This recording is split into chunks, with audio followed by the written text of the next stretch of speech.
Assalamu alaikum, guys who are watching my Islamic videos.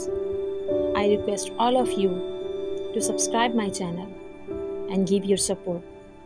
There are many people who are watching videos without subscription.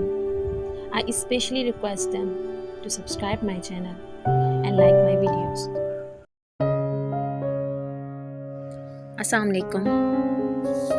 حضرت ابو ہریرہ رضی اللہ تعالیٰ عنہ سے روایت ہے کہ آپ صلی اللہ علیہ وسلم نے فرمایا، اللہ تبارک و تعالیٰ کے کچھ فرشتے ہیں جو اللہ کی زمین میں چکر لگاتے رہتے ہیں۔ وہ اللہ کے ذکر کی مجلسیں تلاش کرتے ہیں۔ جب وہ کوئی ایسی مجلس پاتے ہیں جس میں اللہ کا ذکر ہوتا ہے تو ان کے ساتھ بیٹھ جاتے ہیں۔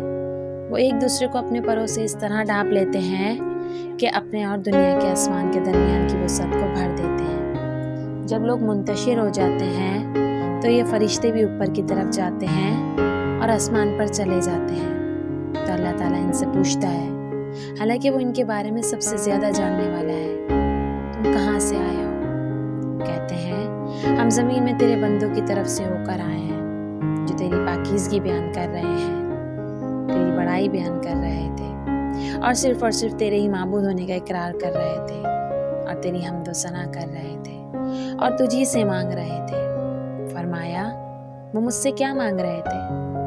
انہوں نے کہا، وہ آپ سے آپ کی جنت مانگ رہے تھے۔ فرمایا، کیا انہوں نے میری جنت دیکھی ہے؟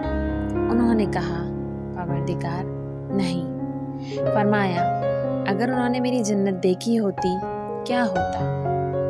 کس طرح مانگتے؟ وہ کہتے ہیں، وہ تیری پناہ مانگ رہے تھے۔ فرمایا، وہ کس چیز سے میری پناہ مانگ رہے تھے؟ انہوں نے کہا، تیری آگ جہنم سے، اے رب۔ فرمایا، کیا انہوں نے میری آگ دیکھی ہے؟ انہوں نے کہا، اے رب نہیں۔ فرمایا، اگر وہ میری جہنم دیکھ لیتے تو ان کا کیا حال ہوتا؟ کہتے ہیں، وہ تجھ سے گناہوں کی بخشش مانگ رہے تھے۔ تو وہ فرماتا ہے، میں نے ان کے گناہ بخش دیے اور انہوں نے جو مانگا میں نے انہیں عطا کر دیا۔